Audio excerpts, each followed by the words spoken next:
We are live, Mr. Cawley. Hey, buddy, how are you today?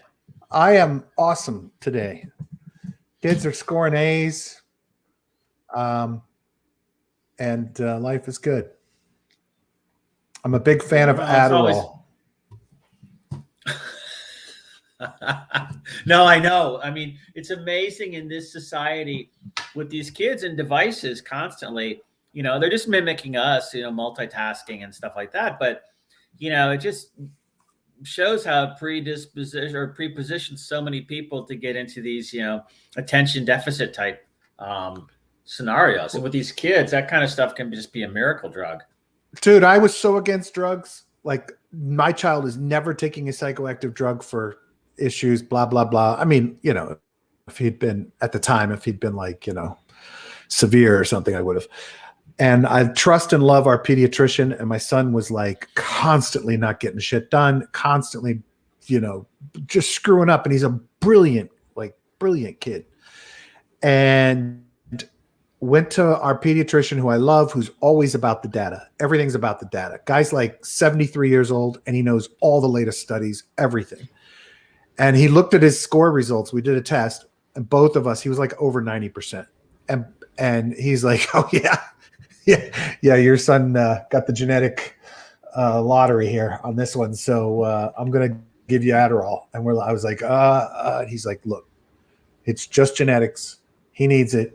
Try it, see what happens.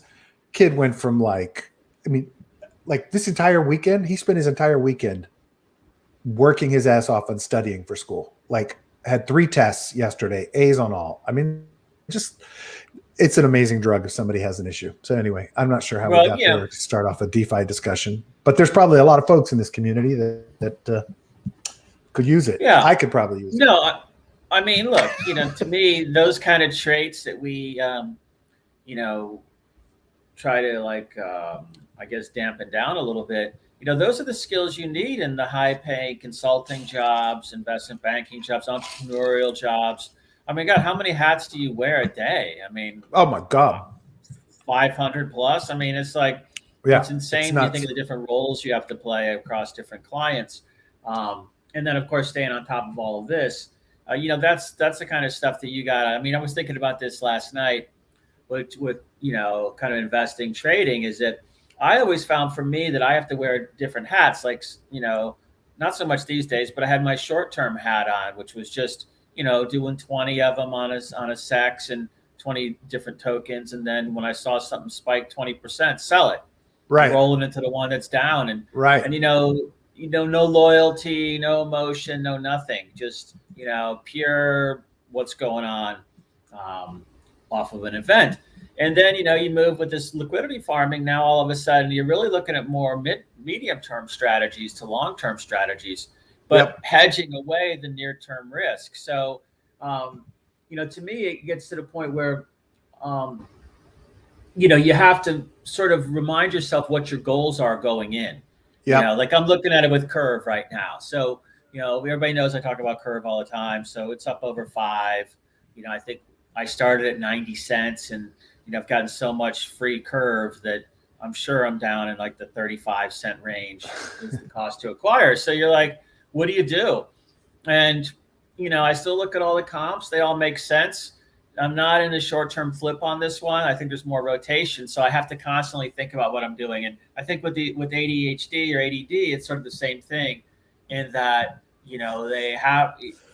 you're looking at it from all these different perspectives. Yeah. And you always have to learn how to transition because that's where the money's made and where the money's lost. Yeah. So good for him. Good for him. He's happy camper right now, I got to tell you. And it hasn't had an impact on him personality-wise in the least. So it's good. So you asked me to load up this chains chart, and this is fascinating, dude. So back to like January, you said? Look at where the one on the right, around January 2021. And what it's just showing is the total value locked on all the chains. Yeah. So, what you see in that January is Ethereum is something like, I don't know, 98%, 96%, something like that. Yeah, 98.22%. We got Cello at 0.79, Kava at 0.44, Binance at 0.3, Terra at 0.25, and Polygon has 0. Yeah. and So start moving this over. Binance right. is moving up. So what's interesting is Polygon, layer 2 hasn't really launched in full bore yet but I remember right around that time too was when, I remember started seeing the gas fees clogging up different NFT type applications on layer 1. And then Polygon came out and all of a sudden it was like, holy shit, it's not $30. It's, a fraction of a penny. Well, we know Right. gas fees now are significantly higher than that. But all of that started building up. And then, you see the Binance in there, it kind of expanded out pretty big around April, May.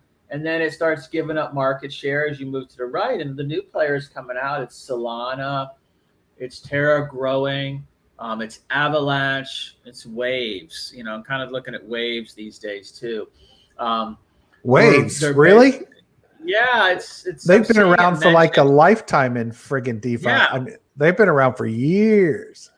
Well, they have a spike way back to 2018, so it's like they're lumped in with all those guys. But I'm just surprised that they've been kind of growing. You kind of taking a look at them a little bit, but look at the ones like Heiko and Salo now. Those were up at the top 3 or 4 back in January of 2021, and now they're like, not. So other opportunities would be those two, Kava. I hear a lot of talk about Harmony, Thorchain, obviously. But the point is, this is what everybody's looking for: is where is this going to grow next? And that's why when we talk about APYs, and I know you know this, Brad, I'm more speaking to the people listening. To the people.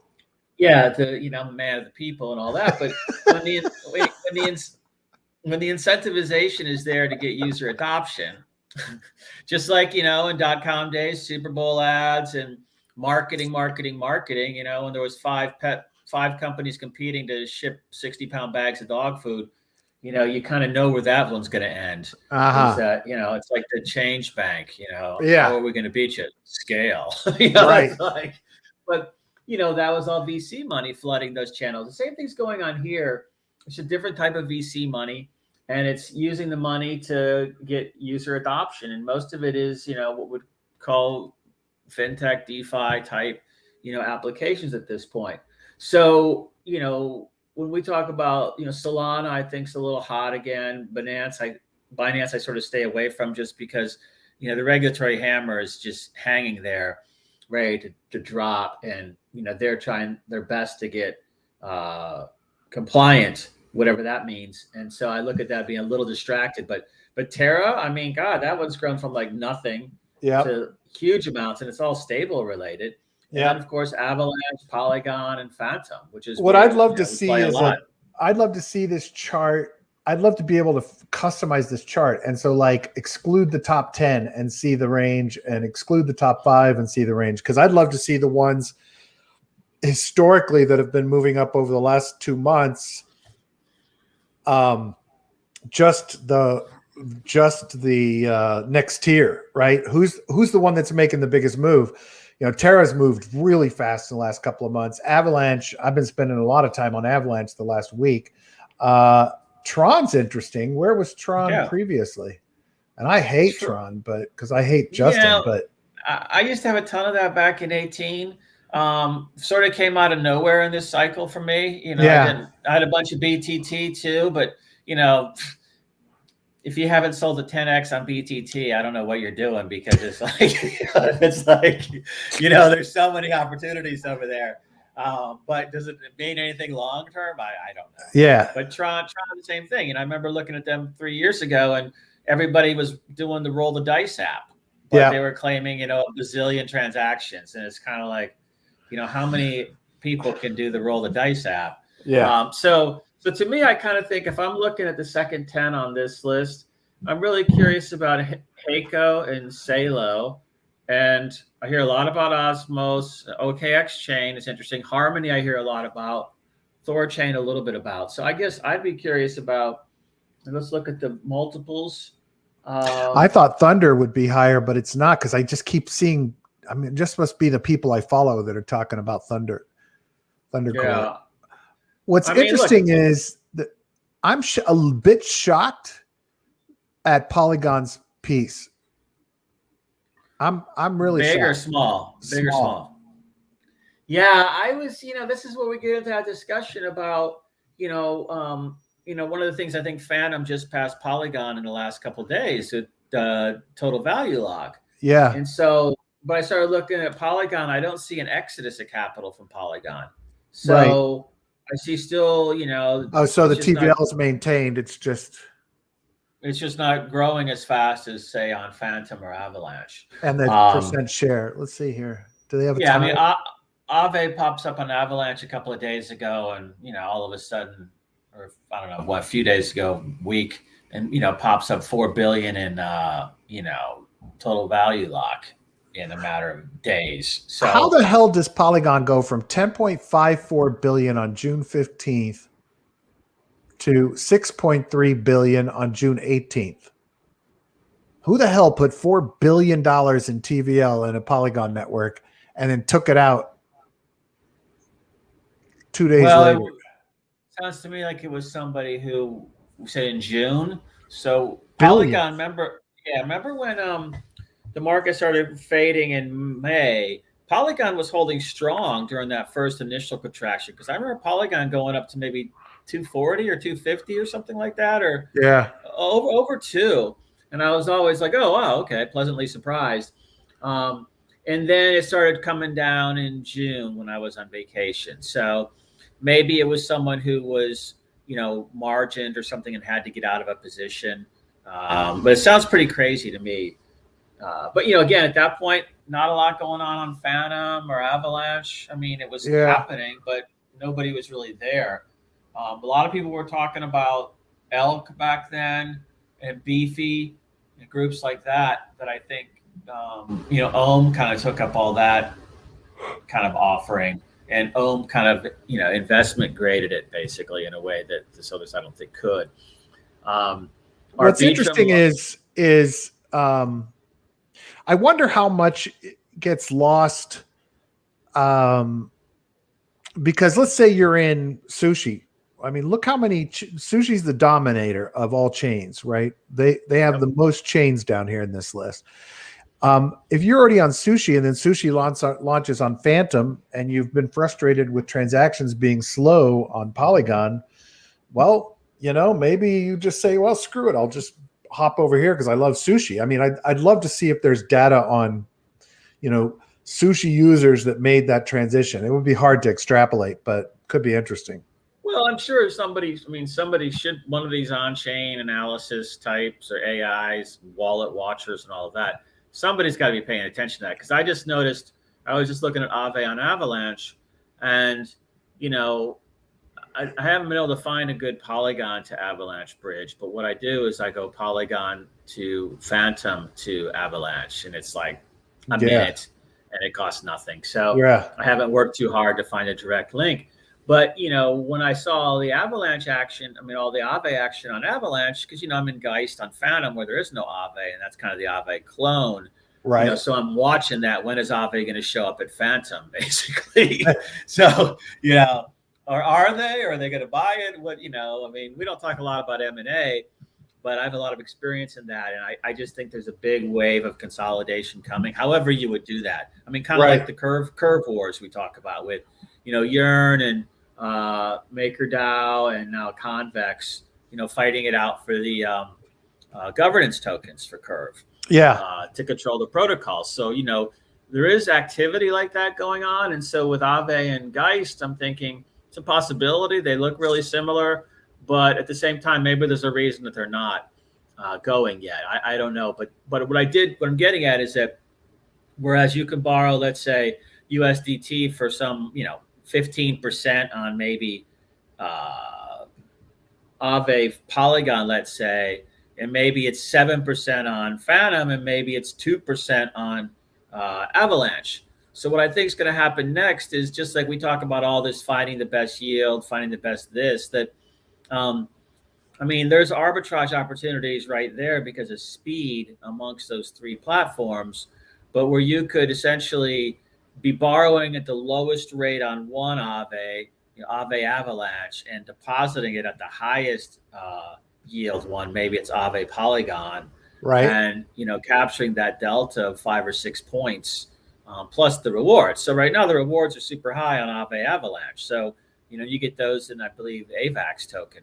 So anybody looking to acquire a position there in Avalanche is that you obviously go for those rewards. Right. And I think if you borrow on Aave Avalanche, there's 15% reward to borrow on top of the 6 or 7% you pay. So again, that's free money. Yeah. So I think that's gonna, we talk about I tend to visualize it where all the layer ones are like galaxies.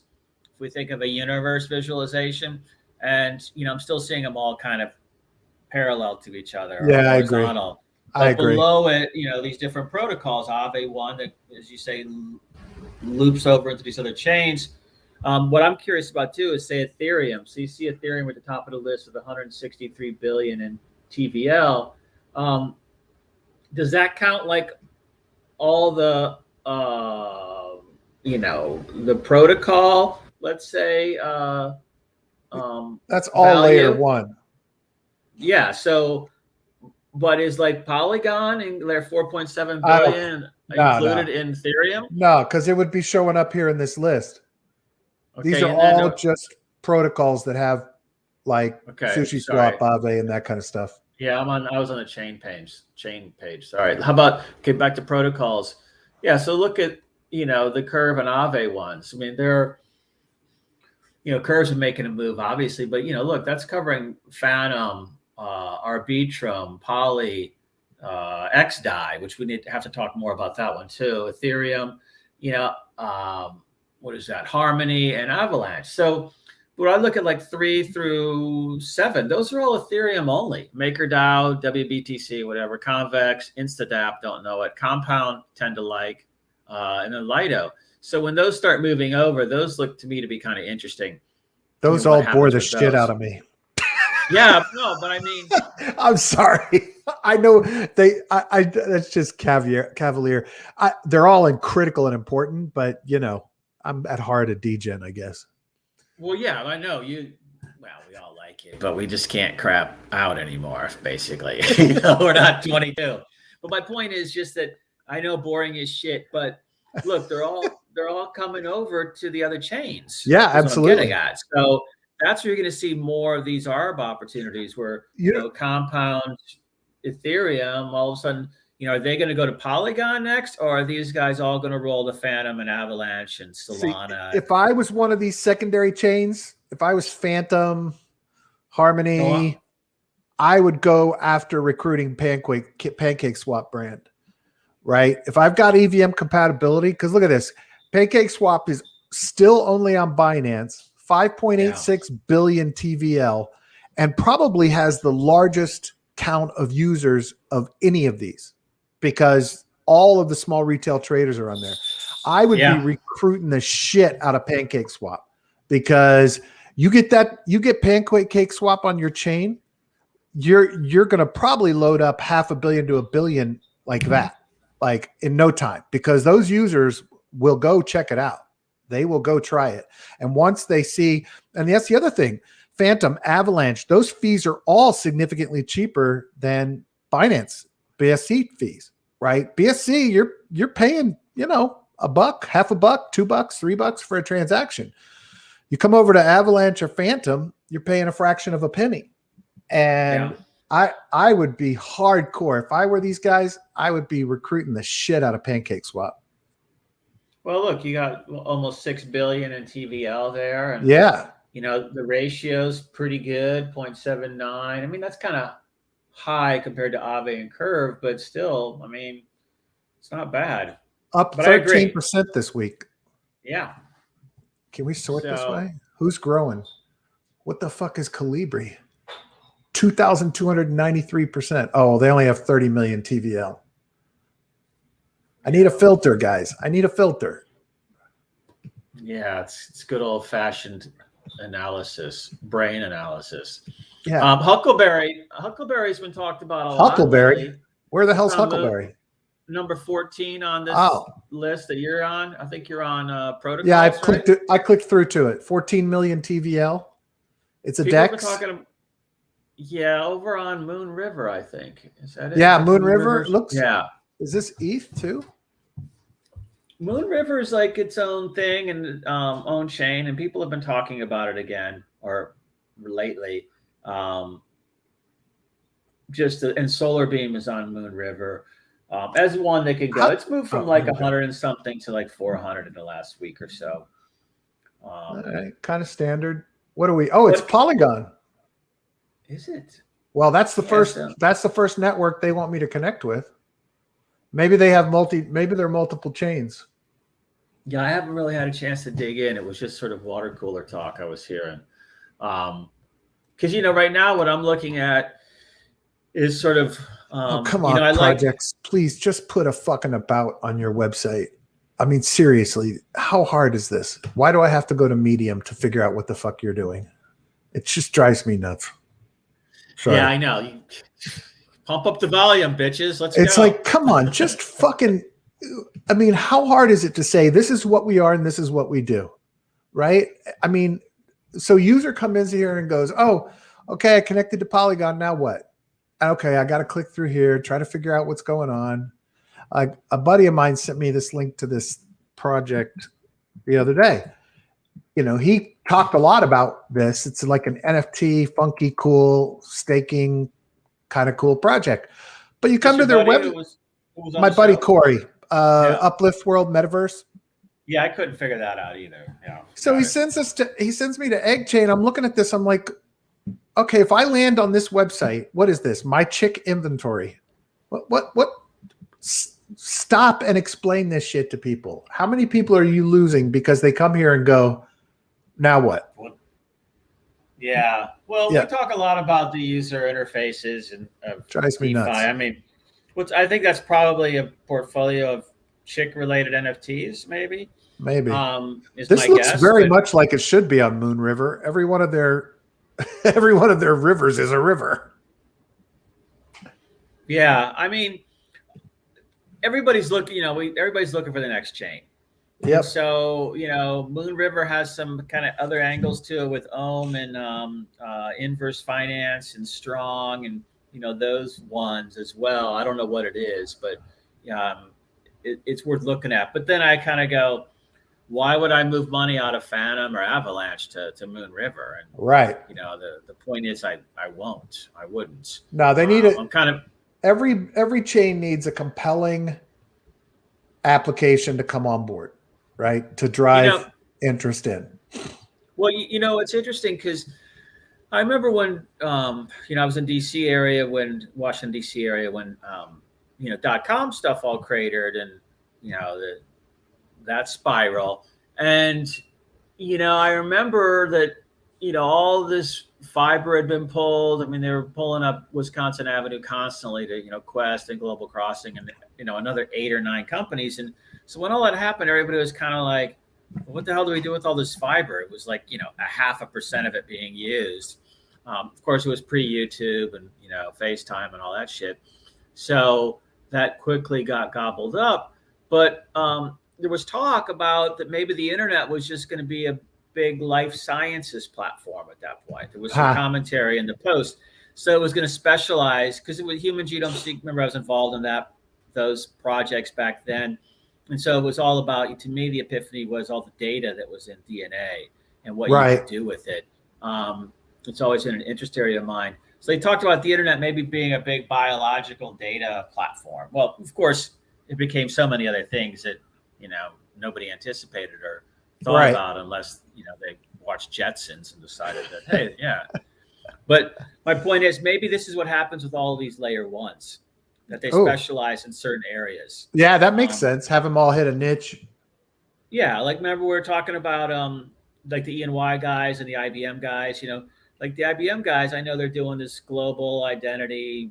The hell is it like a verification thing of like credentialing. That's what it is. Learning credentialing network. So I guess it's one that will supposedly validate everybody's credentials and you could see it. I think they're doing academia first, but that's a specialized application of I believe IBM's Hyperledger or something like that, Fabric Shop, and So maybe this is what happens. Maybe these specialize into specific purposes. Makes maybe sense. one becomes something around supply chain. Is it vertically integrated or horizontal? I don't know, but it seems to me like it could go that way. This is pretty fascinating. I've got the chains sorted by 7-day growth. Tron has had a 769% growth in TVL in the last week. Now, this is really interesting. I had a guy reach out to me to get the founder of this chain on. This chain called Lambden, right? Now, they've only got 9.3 million under TVL, but this is fascinating to me because I scheduled the interview and we had to reschedule, and we haven't rescheduled it yet, but I really want to get this guy on because their growth is pretty good. Zero TVL October 12th to 9.3 million now. So 13 days, 2 weeks. Here's why it's interesting. This project is built on Python. So what this does is this opens if they can get uptake, and I have no idea the kind of technical infrastructure of this or how powerful it is or how fast or anything, but if they're able to get some level of growth in this TVL, then you're opening the doors to a shitload of developers, right? One of the most popular programming languages in the history of computers, Python. If every Python developer worth anything can come into a blockchain and write a dApp, you get a ton of potential. So if somebody creates a unique dApp for this platform for Lambden, they have a ton of potential. Now, sadly, there's only one site listed having the TVL. So I don't know, it would be nice if they had a link here to the main website, but I'm fascinated. I'm fascinated by the growth on this. It's really pretty interesting. I'm going to take a deeper dive. Well, that's what we're always looking for. So, all these people that, hey, a year ago, we're looking at Solana going, hey, man, this looks kind of interesting. I'll take a deeper dive. Yep. Well, obviously, if you buy all this shit at like fractions of a penny and it goes to $200, you're pretty much done at that point. Game over. Yeah. So we're always trying to find those, which is, again, I talked about wearing different hats. This is more of a long-term hat. Yep. Where I kind of do it with things that I kind of fall out of favor, and all of a sudden I got 7 million tokens or something. I just park it in a wallet, and it's the forget about it wallet. And I look at it on one little portfolio page on CoinGecko every now and then, and I'm like, oh, okay, nothing's happened, or oh wow, that's something happened. So yeah, that's awesome. So you got to think of that too. And then these are not ones that you would, this rocket swap or whatever, Lambden, these would be ones that you would just kind of come in and, at 10 million TVL, and you would hold it. Yeah. And hope they keep doing what they're doing and scale that to 100. Let's see where the liquidity is. Their token has 1.4 million, some token called Underground Warriors, wrapped ETH at 767,000. That's fascinating. Fascinating. Yeah, what are they? They're 40th. So SIF chain, the one that I'm always talking about, that's sitting there at like 36 with almost 50 million in TVL. Yeah. And a more, 1.51 market cap to TVL ratio. So, it's like if you could pick 5 of these, I guess, and start growing those stacks. Yeah. Maybe one of them hits, maybe one of them gets to the top 10. Nobody thought Polygon was going to be in the top 10 last year. Nope. Moon River's up 76% in a week. You were right. That one's growing. Yeah. There's a lot of people playing that. At first everybody was bitching about it, saying it was slow. And then everybody was saying it was fast. I don't know what, but I think at this point I would probably look to number 29. If I wasn't in anything here yet, Near is pretty attractive. Yeah, Near after announcing that 800 million yesterday for recruiting new devs. Yeah. And I like those guys. I like their approach. I like the project. They have big VCs behind them. So, I think there's a ton of potential there. It's always a battle. They've had a big focus on NFTs over the last few months, which, you know, I can't blame them. That's what came. And so you kind of build from there. So I did tell Doki to go try to get a piece of that money and move on chain. Might as well take some and absolutely launch over there. So, but anyway, I'd like to see them have some success. I really would, you know, and maybe that's what they carve out is they are an NFT space. And, you know, frankly, if you snag a big chunk of the NFT market, you now have the potential to pivot that into more DeFi because the capabilities of NFTs that we're not even scratching the surface of yet. Like it's like that project we were looking at the other day that allowed you to store tokens inside of NFTs like an index fund, right? What was that? Revest? Yeah, I was looking at them good. Yeah, absolutely. So, you know, there's taking a approach of, hey, we're going to lock up as much NFT business as we can. And then, because that gives you a nice framework to build on. It gives you consumer applications that come in that aren't people that are all crypto people. So I think there's some interesting potential there. Well, yeah, and the other thing I think is that how does KuCoin have a blockchain and only have 16 million under TVL? Aren't they? They're in Korea, right? Yeah, but they have a shitload of users, and you would think I guess they're just not pushing it like BSC did. I'm sorry. Go ahead. What you were saying? Yeah, but I think aren't the Korean ones? Can't they only take Korean money? Well, I don't know on DeFi. I don't know how that works. I mean, I haven't been in the Korean exchanges for a while, but it used to be, you know, strap on the VPN and you're good to go. But no, you have to prove citizenship. Yeah, and all of the Koreans, I believe. Yeah. And you also, I learned another thing is that it's hard. Well, you used to not be able to move money out very easily. So yeah, they're pretty on top of it. You know, it's pretty heavily regulated. So maybe that's why there's so few people on it. Yeah. I don't know. But yeah, look, so, you know, also Sommelier is another one. But when you talk about NFTs, what's interesting is to me is that, you know, now with the ability to get secondary, you know, you basically have DRM in it and a digital rights type platform where when these things now resell, you capture secondary market shares. It's coming. It's not everyone has it yet, but it's part of the future. So with NFTs, it's going to be like IP. You know, you might as well just try to acquire as much as possible, like in, you know, domain names, if anybody remembers that, or stuff where there's, you know, everybody's FOMOing in on something. Yeah. And I also like these land grabs, these, what do you call them? Metaverses. Metaverses. There's a bunch going on. I think Avagachi has maybe it was last week, but today or last week, there was a big one going on there. You know, think about those too, because that's a finite pool. Yeah. You know, like the Minecraft one and stuff like that, you know, you're going to want to be at those good intersections. Yep. Where stuff's going to happen. So, you know, anything like that, that's where you do the speculating.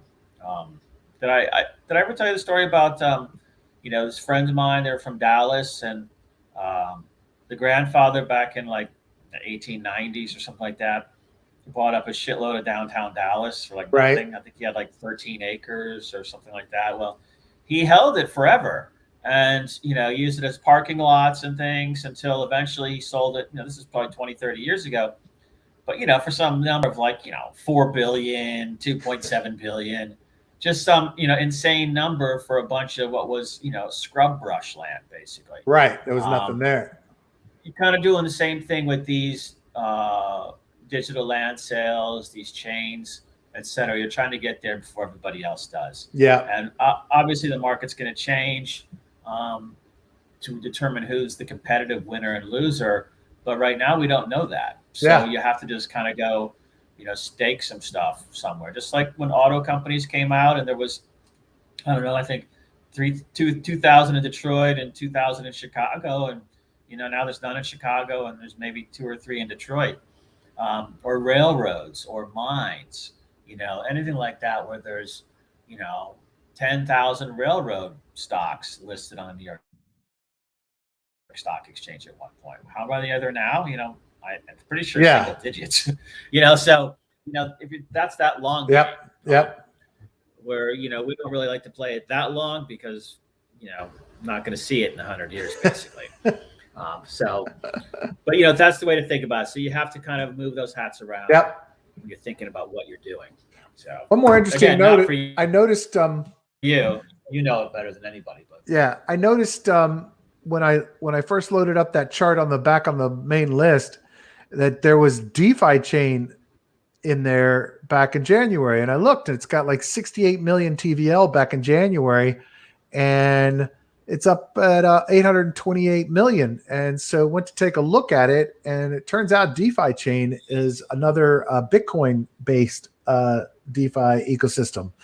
So similar to Sovereign and Stacks, but I need to take a better look at this one because that's a substantial amount of TVL, and there's a hardcore group of folks out there that are Bitcoin only, and these plays, Stacks, Sovereign, and DeFi chain all are playing for that audience. So I didn't notice. Did you see if Stacks or Sovereign were on this list? No, I didn't. But let me see. Is there a search? You mentioned Sovereign a few times. I've seen Sovereign on these. I interviewed the guy from Sovereign. Really fascinating, really cool guys. Really great product and chain. I love it. They're very dedicated to it, and very interesting to learn about it. Neither Stacks nor Sovereign are on this list. Interesting. And then Munib from Stacks is supposed to be on the show. He spends all his time battling off the Bitcoin maximalists who are pissed that it's a secondary layer to Bitcoin, which is the only way there can be smart contracts and dApps on Bitcoin. And then now DeFi chain. I'm going to have to take a deeper dive on this DeFi chain. Take a look. Which one is Stacks? STACKS? Yeah. Stacks is they have a pretty big ecosystem. They have a fund. They've been funding a ton of projects. They had a bunch of launches. I attended their they had a demo day a couple of weeks ago, and he invited me to watch it, and I did, and it was interesting, very interesting. There's some cool projects. There were a few copycats, but there were a number that were really, really unique. Concepts. So yeah, we're gonna have to look at these because I guess because these aren't pure layer one chains. They list Polygon. It's weird. Stacks.co. Well, I think you're right. I think there's a captive audience, these BTC maxis that are looking for something to not betray the cause. Yep. But still want to get some of those returns. So exactly. Let's dig into these and see what's going on. From a marketing standpoint, it's a funnel. So what else did we have on the news queue that we're looking at here? Why did I want this? Poof.cash. There was something that was interesting about it. Oh, this, I need to dive deeper in this, but I really want to check it out. This sounds fascinating to me. It's a private lending, borrowing, sending, and requesting of crypto. It's on Cello and Phantom. It's called Poof Cash. I guess the idea here is that you can basically set up your own borrowing and lending and sending and receiving and keep it completely private. So that's obviously pretty interesting to me. I think more and more of these privacy-focused things are going to get some attention. So I'm not sure yet how it all works, but I have a feeling it's kind of like Tornado Cash, which is you're depositing some funds and then it gets mixed with a bunch of other deposits that are all the same size, so they can't be tracked. But I'm not sure. We'll have to take a look at it. Yeah. I mean, I think that there's always going to be, innovation always happens on the fringes. So when we see like mainstream adoption, you get the heavily regulated product, but there's always just going to be people pushing the edges to create innovation and do things like that. And then the stuff that survives gets, inculcated into the regulated regimes, I guess. Yeah. So, I look at these as sort of rolling waves of innovation. Yep. Different things. One of the things did we talk about, sushi now being on Moon? Beam Moon River? No. No, Yeah, we did not. Yeah. I Yeah, didn't they're know they over were. there now. Yeah, I just saw that this morning somewhere. I mean, So, they're you know, on every friggin' chain, so it wouldn't surprise me. Here it is. yeah. Yep, there they are. They're on Moon River. So another one to think about. What's the story on Moon River? I mean, what is this an EVM compatible as well? I mean, what's their compelling? What's their story? Again, I haven't dug in deep on it. That's right. We looked at this. It's Kusama. Yeah. That's right. Kusama is the parachain to. Oh shit! What the hell? Isn't it like Cardano? Not Cardano. Oh no, Polkadot. Polkadot. Yeah. That's it. Like Kusama is the test chain, which is actually growing rapidly. Let's check Kusama's TVL. Yeah, I was in that for a while. I mean, I haven't dug in deep on it. It was one of these. Wow, it's at 170. There's only 2.9 million on Kusama. Yeah. So this one, if I'm not mistaken, is it's crossing over between 2 or 3 chains. It might be Solana and Terra and something else, but there's or Polkadot and Cardano and something, I can't remember, but it's part of the whole cross chain piece. So Moon River is the test network for Moonbeam, just like Kusama is the test network for Polkadot. So you build your app and play with it and try it out on Moon River, and then you move it to Moonbeam on Polkadot. That's complex. Yeah. I mean, in the search for new chains, yeah. But again, I'm like, why wouldn't I just play Avalanche and Phantom harder at this point, and not have to worry about another thing to think about, But yeah, no, I'd rather catch the one what was that little tiny one you identified earlier? Landon. Yeah, or like this DeFi chain. DeFi chain too. Bitcoin, DFI. I mean, that looks interesting to me. I mean, just because. Well, somebody's going to launch on one of those.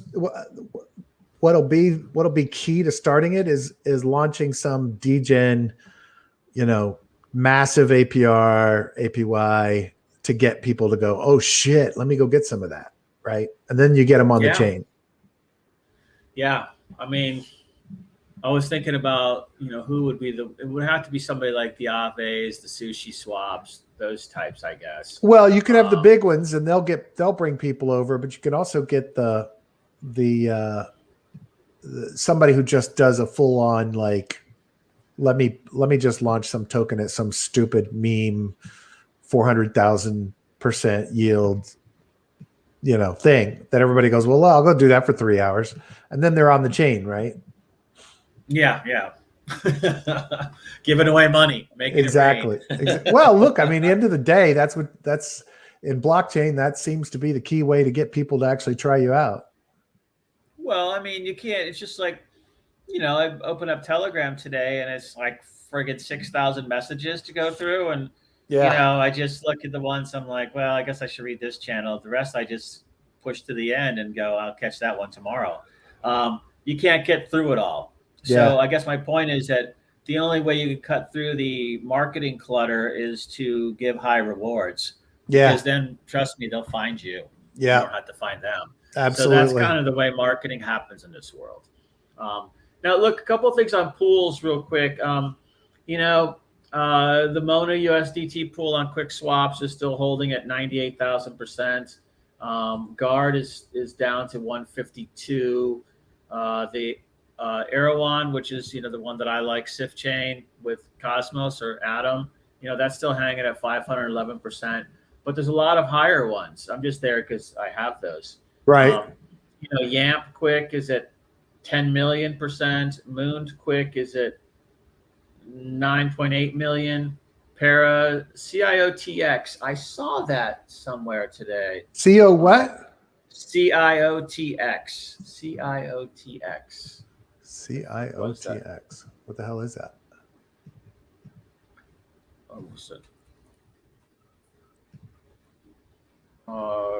Cross-chain IOTX.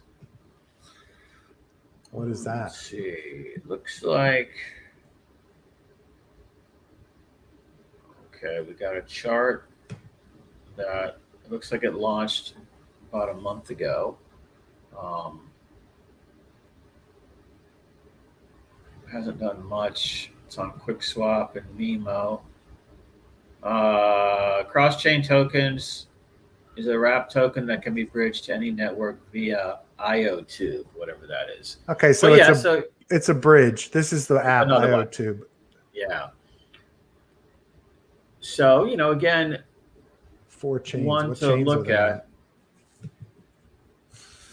But 686,000%, 83,000 in the pool. I mean, these are all your kind of $100,000 pool sizes. Yeah.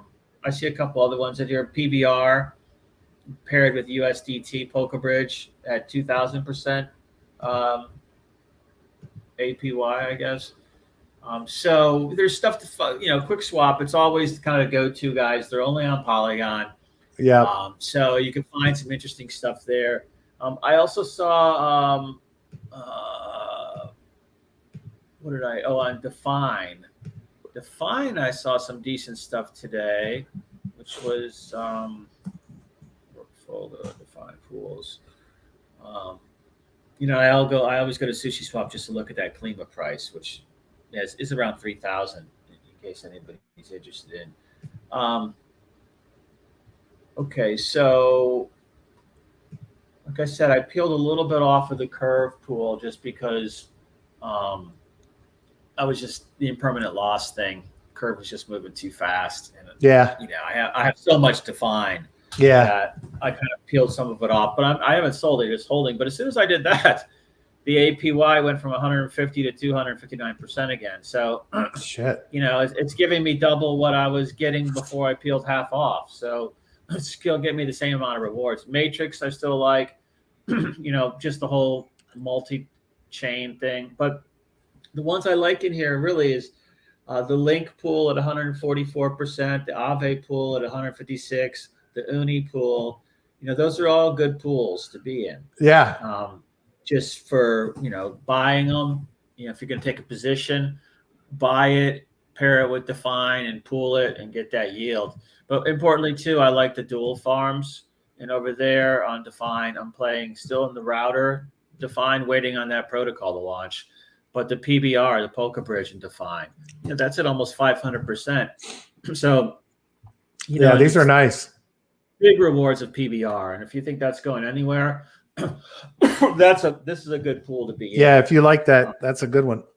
Damn. Yeah, so just building those stacks. And then even this router DFYN, right? Like you're essentially betting in the same company on both tokens because it is the same people.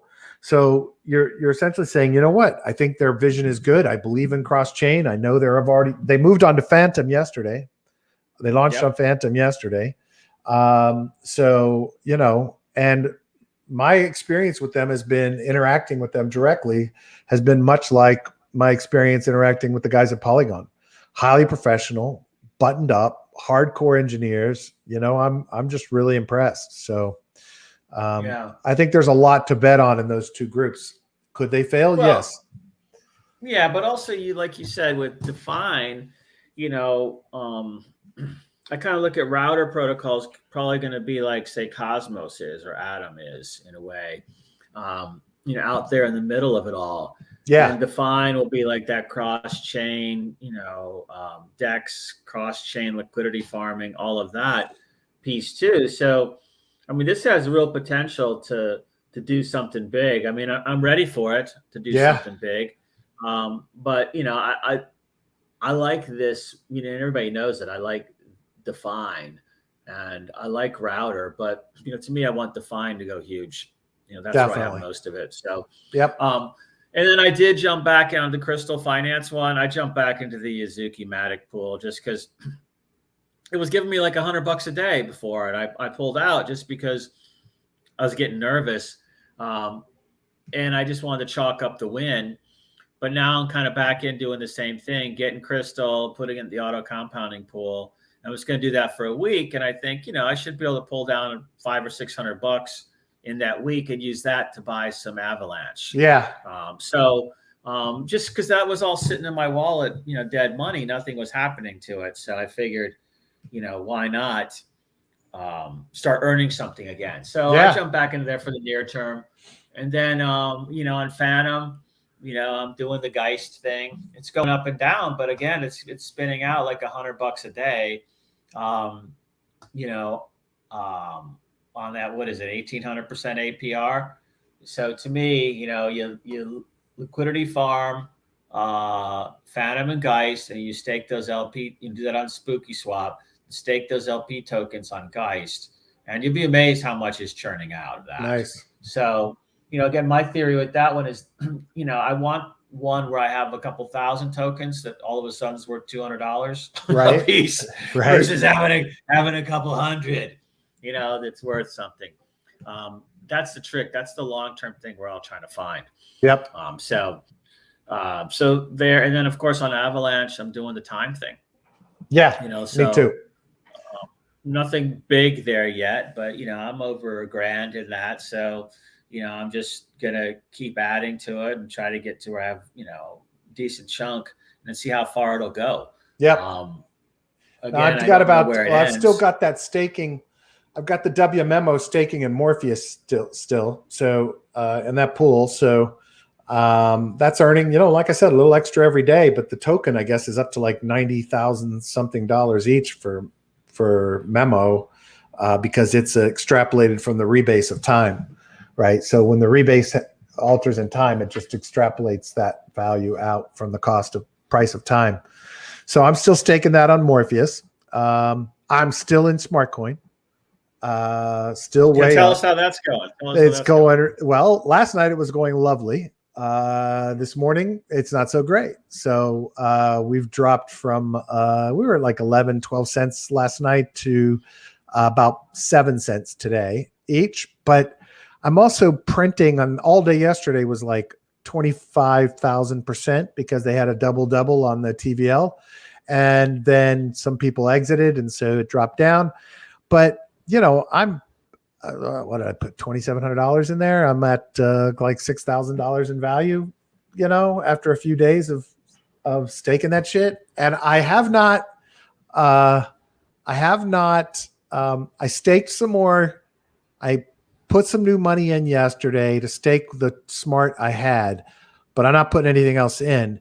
And I'm just accumulating it. I'm really curious how they're going to play out this swap with this other token this week. And so I just want to see what happens. I think, they're selling it at 12 PS. They're swapping it at 12 PST on the 30th. My suspicion is that at about 11:50, we're going to see a massive dump of smart tokens. People are going to be like, you know what? I don't know what the fuck these guys are doing. So because there's this massive unknown on the other side of what the plan is, right? And they claim in their communications that they have a 10-phase approach to this, to continue to build on this thing and what they're going to be launching on top of the token. That may just all be bullshit to keep people in, but I'm having a lot of fun watching it, and I'm having a lot of fun watching their Twitter and their Telegram community, because it's hilarious watching people going, guys, don't sell. While, 1 million drops off a TVL and 2 million drops off a TVL and the price drops. It's friggin' hilarious. I mean, it's kind of stupid to risk $2,700, but right now I'm up. So fuck it. If I feel like I need to pull the trigger and dump it all, I will. But right now it's kind of fun to watch the whole experiment. Well, de-risk, take a chunk off. As soon as I sell, I can't sell. As soon as you sell anything more after yesterday, or day before yesterday at 7:30 p.m., if you sell any from 7:30 p.m. through the 30th, you don't get the 100% bonus on the smarter token swap. So the new token, there's a swap for what you have. I guess it's 1-to-1. I don't know. And then if you don't sell anything from that day through the 30th, you get 100% on top of what you had. So who knows what the fuck that's worth, but I'm along for the ride just because this is fun to do. Strap in, man. I mean, Yeah. you have no choices now. Yeah. Now it's like all or nothing. Well, I've got enough edge up that if I want to pull the trigger and sell the whole fucking thing, I can, and I'll probably at the least be up a few $100, and I've had some entertainment for the cost. So yeah. No, I mean, look, there's always, I mean, this is the one where it's rolling to the smarter token, and then there'll be the more smarter token. Yeah, and then everybody else is going to get the dumb token a week later. Yeah, here comes launch number 7, the idiot token. Because you were stupid enough to stay this long. Yeah, we just added Bernie Madoff as an advisor posthumously. No disrespect intended. But real quick, I want to talk about this project, Geyser. I love these guys. I interviewed them for the podcast. This is already a really cool platform because anyone that has a project or a token can come here and create their own yield farms. And it's basically yield farming as a service. So you come here, you create your pools, and you can make people stake it, right? They bootstrapped their entire project with a $10 yield farm and went out and talked about it, got people in, got them in playing with it. Really cool project. So what I discovered in my interview with them, though, is that they have built on the back end of this system in their newest version, they've built a modularized system that eventually will allow them to build all kinds of applications by just putting modules together. And their plan is to release this so that people can create their own projects and products using this module system that they've built. The cool thing is they're about to launch NFT staking. So you'll be able to set up your own staking farms for NFTs, either as a project or an individual in Geyser. Like, let's say you owned a buttload of some token that you wanted to, you can go set up a yield farm. It doesn't matter. It doesn't have to be the official project doing it. But if you had enough of it, you could come set up your own yield farm here with some other token if you want, or however you want to do it, and make fees from it. Anyway, really cool project, really great guys. They don't ever talk about their token. They don't ever talk about price. Probably a mistake because I think they're too far under the radar, but I really love what they have. I love what they're building. I think they could be a player important later on. But I don't think they do enough hype. Well, I remember this from February. Yeah. And I remember if I remember right, getting in at 90 cents and then watching it slide down to I think I bought some more at 60, and then I bought some more in like the low 20s or maybe high teens. So by the time, I was always I think at the first round, I think I sold at 140 and I came back in. So I've always won these trades. I mean, I like Geyser. What I think is cool about Geyser too is that, there's that game theory angle on the back end where there's another layer of watching what's going on because you can use the Geyser token to bump up your rewards. Yeah. So there's a way where you could see I guess the liquidity in the pool or where it's going, and then you can, put some super tokens in there to take a yield up, 5x from what it is. Yeah. Big brain stuff. Just never quite have been able to dig in deep enough to figure out exactly what's going on here. But I like that angle because then, like campers or farmer types, there's another angle, when you basically take your product to market in a sense, and when to sell that, or do you sell it as a futures thing earlier, from your farming yields in the digital world. So, low market cap, I think a couple million right now. I don't know where they are right now. But really interesting. I think also what hurt them weren't they mainly only Ethereum for a long time? Yeah, they launched Polygon a couple of months ago, but that definitely was an issue. But 28 cents a piece. I mean, it's a good price now. I think. So market cap's 2.1 million. Nothing to write home about. But again, I know that they want to be very professional. They want to be serious about what they're doing. They believe in what they're doing. So they don't do any of the hype, right? Everything they put out is very businesslike, very methodical. They don't talk about their token. They don't ever talk about token price. And I think all that's wonderful. But if you want to grow a project, that's part of the gig, or at least to have a community that's going to go talk about it more for you, right? And it's tough to do when you're a small team and you're being serious about what you're developing, you don't want to kind of unleash the community to go out there and shill the shit out of your token. But at the same time, I think there's big potential for what they have, and I'd really like to see, a little more attention for it. Well, it seems to me like if you took their concept of, kind of that wager where you can, go for a return or a yield multiplier, let's say, if there was some way to maybe attach that as a service to like say Sushi Swap or something like that. So when people were exiting, there was an angle there somehow to play.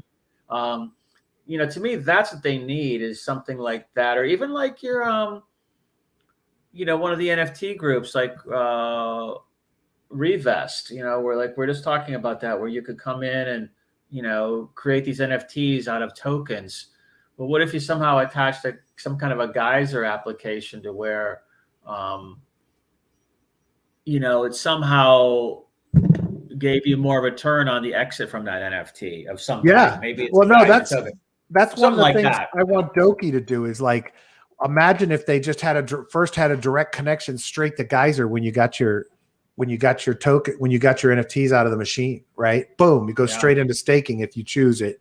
And then you're staking it. And then there are other options like you're talking about for, when you want to unload or whatever. So I think they have a ton of potential. Triggers. Yeah. So, and it's a good team. And honestly, been watching them for like 8 months. I've just been so preoccupied in other things, but this is one that I've always liked. Yeah. In the sense, I think there's a lot there. Just, when it was all Ethereum, I kind of moved on at that point.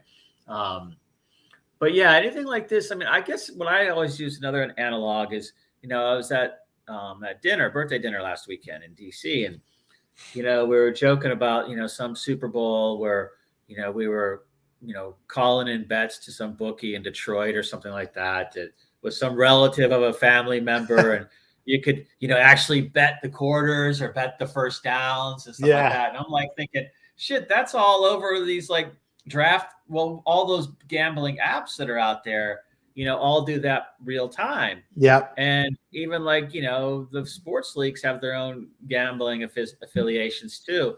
So what was like, quasi shady activity in the past, betting on games is now mainstream. Exactly. And so you look at the crypto stuff and you kind of think a same analog trajectory. It hasn't even got close to that. We're still in the, degen opportunities and looking for stuff like that. But once mainstream comes in and they can do degen through like a Geyser add-on at, Uniswap, let's say, or a Gachapon Doki add-on at big Fidelity, let's say. Right. That's when you see shit really getting interesting. Yeah, absolutely. And it's all gambling in a way. Totally. Investing, whatever you want to call it. Putting capital at risk to get returns. And, the more risky it is, obviously, the potential for higher returns. Absolutely. So I think all these fit in some way, shape, or form. Yep. All right, dude. You got anything else? You want to wrap it up? No, I think we could wrap up. I just realized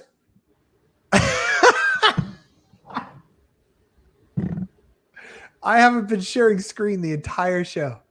You haven't? No. How about audio? Audio's been on. We've been talking, but I've been over here on this browser tab, like I'm showing everybody this shit, and I'm not showing anybody a fucking thing. Yeah. Well, I think neither a lot of us people looked up at the screen to see there was no sharing. That's freaking hilarious. All right, folks. Well, I'm sure we kept people's attention for about 20 seconds today. So we have the but it's still recorded, right?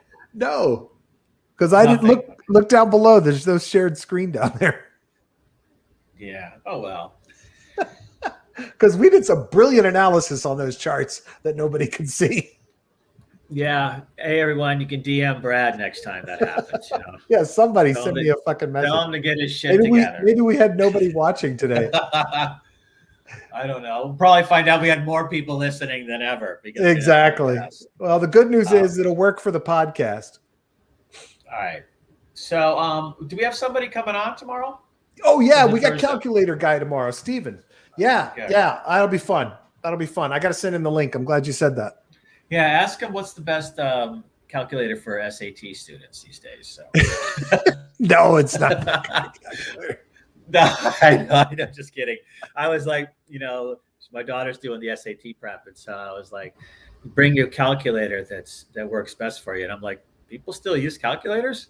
She's like, oh yeah, I have 3. And I'm like, let me see one. And she's like, oh, the batteries are dead on all of them. And I'm like, okay, so now I get it. So nobody really uses it. No. But but so she, got some old Texas Instrument one. But I remember back in the day when you could there was an ability to have notes in those calculators. I'd heard from others. Yeah. So just trying to keep it at real. Yep. But anyhow, since I'm just talking to myself in the screen right now, I think let's go make some money. And okay. I think hope everybody remembered everything we said. Well. Tomorrow's hopefully our guests will remind us to put ourselves on. Well, you would think one of us would have looked to see that we'd had nothing shared up. That's why I kept I'm talking about these things and I'm like, yeah, you see that? Da, da, da, da. And I'm like, I thought you were watching along with me, but I hadn't realized you're just probably loading the tabs up yourself on your computer. Yeah, because you're on the small screen and I have another one browser in. So that's funny. All right. Thanks everybody for listening. All right. So, you'll get our ugly mugs again tomorrow. But anyway, have a great day, everyone. And Pumptober's still going strong. Yeah. Yeah. The sale's still on. If anybody has any questions, just, DM us because I'd love to or other perspectives. I'd love to be able to, touch on some of those topics. Yeah. Where we think it's going and where you think it's going. Just to get more. Yeah, we'd love to. We'd love your opinions, folks. Tell us. All right. All right, see you, buddy. Thanks. Have a good one. See you later. All right. Bye. Bye.